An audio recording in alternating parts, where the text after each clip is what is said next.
Buen día, doctores. Bienvenidos a esta clase sobre diabetes gestacional que está basada en la Guía de Práctica Clínica de México. Yo soy el doctor Alex Magaña. Actualmente soy residente de tercer año de Ginecología y Obstetricia.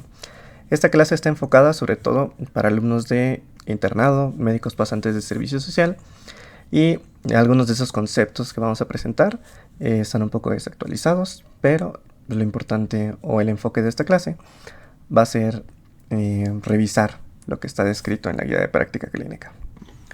A continuación, vamos a ver los objetivos de la clase, que son los siguientes: conocer las definiciones sobre diabetes gestacional y pregestacional, conocer los datos epidemiológicos y la importancia de la enfermedad, conocer los métodos diagnósticos para diabetes pregestacional y gestacional, que nos va a permitir diferenciar una de la otra.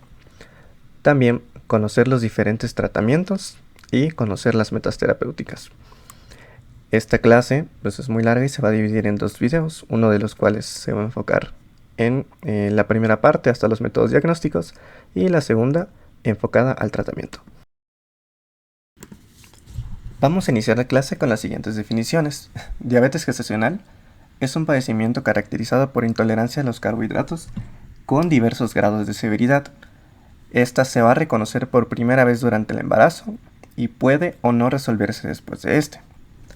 Al decirnos que tiene diversos grados de severidad, puede ir desde una intolerancia leve, con valores de glucosa apenas por encima de los valores diagnósticos, o puede requerir dosis muy altas de insulina, pero pues, la característica es que se reconoce por primera vez durante el embarazo. Ahora, si previo al embarazo la paciente ya contaba con diagnóstico de diabetes mellitus, entonces es una diabetes pregestacional, es decir, que tenía un diagnóstico previo, o también se va a conocer como diabetes pregestacional aquella que se diagnostica durante el primer trimestre.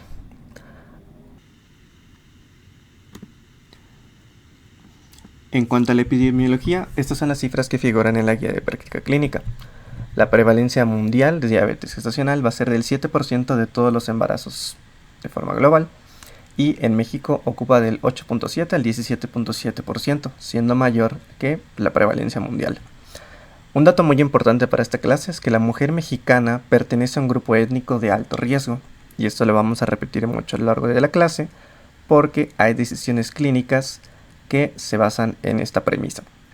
En cuanto a la prevalencia mundial de diabetes mellitus en el embarazo, tanto la tipo 1 como la tipo 2, no se ha visto una diferencia muy grande con respecto a la global, siendo en la tipo 1 de 5% global y 3% en México, y la tipo 2 20% global y 19,6% en México. Ahora, ¿por qué es importante diagnosticar esta enfermedad? Primero, porque más del 90% de los casos de diabetes que complican el embarazo van a pertenecer al grupo de diabetes gestacional, y también porque en este grupo de pacientes, es decir, las diabéticas gestacionales, las elevadas concentraciones de glucosa van a tener como consecuencia el aumento del tamaño del producto, es decir, la macrosomía. También pueden presentar otras comorbilidades como el riesgo aumentado de preeclampsia, malformaciones congénitas si estuvieron descontroladas también durante el primer trimestre, aunque esto es más característico de la diabetes pregestacional. Y aunado a la macrosomía y por el tamaño a un trabajo de parto pretérmino, vienen los otros riesgos como prematurez, el síndrome de distrés respiratorio y la muerte, que puede ser incluso intrauterina. En el caso de la diabetes pregestacional, las altas concentraciones de glucosa en el primer trimestre van a tener una función teratogénica que nos va a aumentar el riesgo de malformaciones congénitas en todos estos sistemas y aborto espontáneo. También, si las pacientes con diabetes pregestacional cursan con microangiopatía, van a tener también este riesgo aumentado de preeclampsia. ¿Cómo sabemos si nuestra paciente pertenece a una población de alto o bajo riesgo? Pues en la guía de práctica clínica nos especifica cuáles son estos grupos. Las pacientes de bajo riesgo pues son aquellas que cumplen todas las siguientes características. Uno es que pertenezcan a un grupo étnico con bajo riesgo de diabetes. En el caso específico de México, se ha reportado que la mujer mexicana pertenece a un grupo étnico de alto riesgo. Es decir, el hecho de que sea mexicana la coloca en el grupo de riesgo alto y pues no podría estar acá. Pero si fuese extranjera, si no tuviese familiares en primer grado con diabetes, si fuese menor de 25 años y tuviese un IMC normal y un peso normal antes del embarazo, si nació con peso normal, si no ha tenido ningún antecedente de alteración del metabolismo de la glucosa, ni ha tenido pérdidas gestacionales o productos macrosómicos, entonces queda aquí. En riesgo intermedio, aquellas que no pueden clasificarse como alto ni bajo, y aquellas de alto riesgo que la guía preclínica nos pone todas estas características, pero vamos a organizarlas. En el caso de los heredofamiliares, si tienen un familiar en primer grado con diabetes mellitus, ya pertenecen a alto riesgo. Si la paciente antes de embarazarse ya contaba con obesidad severa, intolerancia a la glucosa, diagnóstico de síndrome de ovario poliquístico, porque una de sus características es la resistencia a la insulina, o si llegara a tener glucosuria, pues también queda como alto riesgo. Y en los obstétricos, si tuviese en un embarazo previo alguna alteración del metabolismo o un producto macrosómico, es decir, más de 4 kilos, pues queda como población de alto riesgo. Pero, pues como dijimos antes, el solo hecho de que sea mexicana ya la coloca en este grupo de alto riesgo. Antes de que veamos los criterios diagnósticos de diabetes, tenemos que aprender a diferenciar entre las pruebas de cribado y las pruebas confirmatorias. Vamos a hacer un ejercicio y quiero que intentes recordar cuáles son las características de la prueba de cribado y la prueba de confirmación. Si quieres, puedes pausar el video y cuando tengas la respuesta podemos continuar. Una prueba de cribado es una prueba que se utiliza en una persona que en principio se considera sana, pero que probablemente podría estar enferma. Un ejemplo de esto pues serían las pruebas de Papa Nicolau para la detección del cáncer cervicouterino. Por otra parte, las pruebas de confirmación, pues como su nombre lo dice, nos permiten confirmar o descartar la presencia de una enfermedad. Y estas pruebas confirmatorias se deben utilizar en pacientes que o tienen síntomas de la enfermedad o que tienen una prueba de cribado que había salido alterada.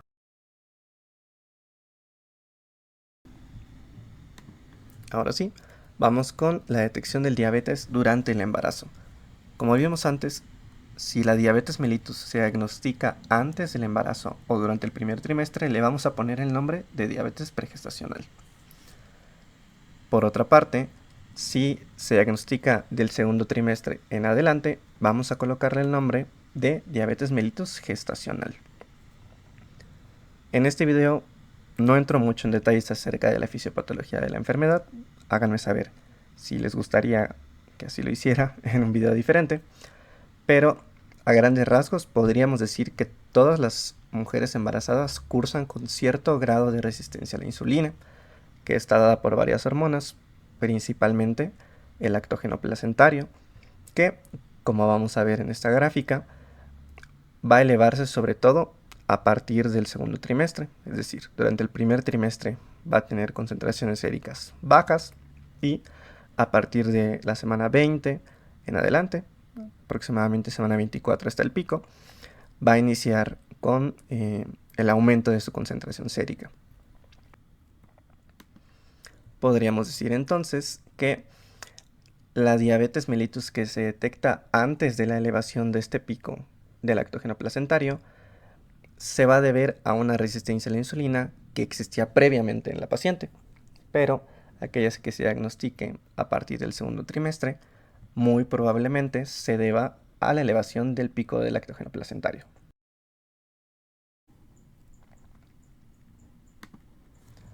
La detección de la diabetes mellitus de tipo pregestacional la vamos a realizar durante las primeras 13 semanas de gestación o pues, en una visita preconcepcional, si es que fuera el caso. Hay 4 formas en las que nosotros podemos realizar este diagnóstico, que son la glucosa plasmática en ayuno mayor o igual a 126, la glucosa plasmática al azar, es decir, sin ayuno, mayor a 200 miligramos sobre decilitro, o que realicemos una curva de tolerancia con 75 gramos de glucosa y 2 horas después la paciente tenga más de 200 miligramos por decilitro. Y una última forma de diagnosticarla, que sería con una hemoglobina glucosilada mayor o igual a 6.5%. Para que podamos organizar esta información, Vamos a suponer que tenemos una primera visita de control, el primer trimestre, antes de la semana 13, con una mujer embarazada que no sabemos si tiene diabetes o no. Como muy probablemente no llegue en ayuno, podemos pedir una glucosa en ese momento, que sería una glucosa al azar. Si llegara a ser el resultado de más de 200, entonces podemos hacer el diagnóstico de diabetes pregestacional. Si, por el contrario, el valor llegara a estar debajo de 200, podemos entonces citarla otro día y solicitarle una glucosa en ayuno. Ahora, con el resultado de esta glucosa en ayuno podrían pasar tres cosas. Una es que estuviese por debajo de 92 miligramos por decilitro y el riesgo que tiene esa paciente por sí misma nos determinaría qué hacemos con ella. Si fuese una paciente de bajo riesgo, no tendríamos que hacerle nada más, pero si fuese de alto riesgo, que recordemos que la mujer mexicana pertenece a este grupo, ameritaría una curva de tolerancia a la glucosa entre la semana 24 y 28. Ahora, si tuviese más de 92 miligramos por decilitro, pero no cumpliera el criterio de 126, entonces podemos hacer dos cosas. Una es solicitar la curva de tolerancia a la glucosa y la otra sería solicitar la hemoglobina glucosilada. Hay un error en la guía de práctica clínica en el algoritmo donde explica todo esto porque recordemos que en la curva de tolerancia de 75 gramos nos daba un valor que era mayor o igual a 200 a las 2 horas de la carga de glucosa. Sin embargo, en esta parte del algoritmo, que aquí les pongo, nos coloca los valores que serían de la curva de tolerancia a la glucosa de la semana 24 a la 28. Esto pues, es un error, no lo recuerden. Pero aquí está el algoritmo ya corregido. Tendríamos que ver si es mayor o igual a 200 miligramos a las 2 horas de la carga, entonces pues sería diagnóstica. Y la hemoglobina glucosilada mayor o igual a 6.5%. Entonces, vemos los resultados. Si son negativas las pruebas, aún así amerita curva de tolerancia a la glucosa en la semana 24 y 28. Pero si las pruebas fueran positivas, cualquiera de las dos, entonces haríamos el diagnóstico de diabetes pregestacional. De igual manera, si el resultado de la glucosa en ayuno fuera directamente mayor a 126 o igual a 126, también haríamos el diagnóstico de diabetes pregestacional. Con cualquiera de estas vías podríamos hacer el diagnóstico, no necesitamos tenerlas todas.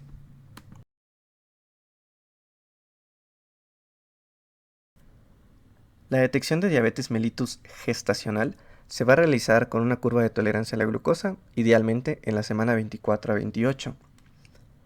Podemos ver que hay dos formas en las que se realiza, utilizando la prueba de un paso o la prueba de dos pasos. La prueba de un paso es una prueba diagnóstica, lo que significa que por sí misma ya nos puede dar el diagnóstico de diabetes mellitus gestacional, pero para realizarla vamos a requerir un ayuno de 8 horas. Y se va a realizar con una curva de tolerancia de 75 gramos de glucosa. Aquí les quiero dar un poco de información rápida para que recuerden que en estas pruebas diagnósticas de diabetes gestacional se va a medir un valor por cada 25 gramos de glucosa que le hayamos dado a la paciente. Es decir, que si nosotros vamos a dar 75 gramos de glucosa, vamos a medir tres valores, el de ayuno, el de la hora y el de las 2 horas. Y aquí les pongo cuáles son los puntos de corte para hacer el diagnóstico. 92 para ayuno, 180 para la hora y 153 para las 2 horas. Lo curioso es que estos resultados guardan una relación numérica, es decir, si nosotros tomamos el 92 y multiplicáramos 9 por 2, nos daría 18, que solo nos bastaría agregarle el 0 para obtener el valor de la hora. Por otra parte, y esto es un poco más complicada, podríamos tomar este 8 y dividirlo en dos números, es decir, en el 5 y el 3, y con eso podríamos dividirlo. Con esto podríamos obtener el 153.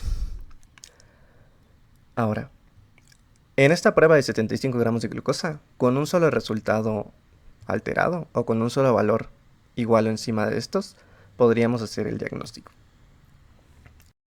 Vamos a explicar la prueba de dos pasos. En esta hay que entender que el primer paso es un tamizaje y que el segundo es la confirmación. Entonces, vamos a iniciar la prueba con una carga oral de glucosa que va a ser de 50 gramos. Esta, como dijimos antes, es un tamizaje, no va a requerir de ayuno por la paciente y podemos obtener el resultado una hora después. Observamos, ¿es mayor a 140 miligramos después de la hora? Si la respuesta es no, entonces la prueba se considera normal o negativa y no requeriría de más pruebas adicionales. Si la respuesta fuese que sí, es decir, el tamizaje salió positivo, requeriría aún así de una confirmación, que en este caso es con una curva de tolerancia a la glucosa de 100 gramos. Siguiendo la regla que había mencionado antes, si son 100 gramos de glucosa, pues son 4 valores los que se van a medir. Del de ayuno, 1 hora, 2 horas y 3 horas. Aquí lo curioso es que al ser mayor la carga de glucosa, los valores son un poco más altos, pero se relacionan con los de la curva de 75. El 92 y el 153 van a redondear sus valores hasta que sea 5 el último dígito de ellos, obteniendo 95 y 155. En el caso del 180, que es el valor de la hora, va a pasar tal como estaba. Y en el caso del valor de las 3 horas, vamos a utilizar el valor que utilizábamos como punto de corte para el cribado, es decir, 140. Entonces va a quedar así: 95 en ayuno, 180 a la hora, 155 a las 2 horas y 140 a las 3 horas. Ya para finalizar el video vamos a hacer un resumen. Entonces, recordemos que la diabetes en el embarazo se puede diagnosticar de forma preconcepcional o en el primer trimestre, y a esta le asignaríamos el nombre de diabetes pregestacional. Y esa se puede diagnosticar por cualquiera de estas 4 vías: la glucosa en ayuno, la glucosa plasmática al azar, la curva de tolerancia a la glucosa con 75 gramos, con un resultado a las 2 horas, o con la hemoglobina glucosilada, que pues aquí están los valores. Si pasa del primer trimestre, a partir del segundo solo se podría diagnosticar como gestacional, y hay 2 métodos para diagnosticarla. La de un paso, que recordamos es una prueba diagnóstica que requiere 75 gramos. Recordando nuestra regla, utiliza 3 valores, pero solo requiere uno de ellos para hacer el diagnóstico. Y el método de 2 pasos, que recordemos, el primer paso es el tamizaje y el segundo paso es la confirmación diagnóstica, que en este caso el diagnóstico se realiza con la curva de 100 gramos y, siguiendo nuestra regla, pues utiliza 4 valores. La de 2 pasos requiere 2 valores alterados y la de un paso requiere un valor alterado para el diagnóstico. Y pues eso sería todo. Muchas gracias por ver el video. Es la primera clase que hago y espero que no haya sido muy pesado, pero probablemente resuba las partes más importantes ya resumidas. Si hay algún tema de obstetricia que les gustaría que resumiera o que diera clases, me los pueden dejar en los comentarios, yo los leo y los reviso y pues ya haría los videos correspondientes. Bueno, muchas gracias entonces y sigan estudiando.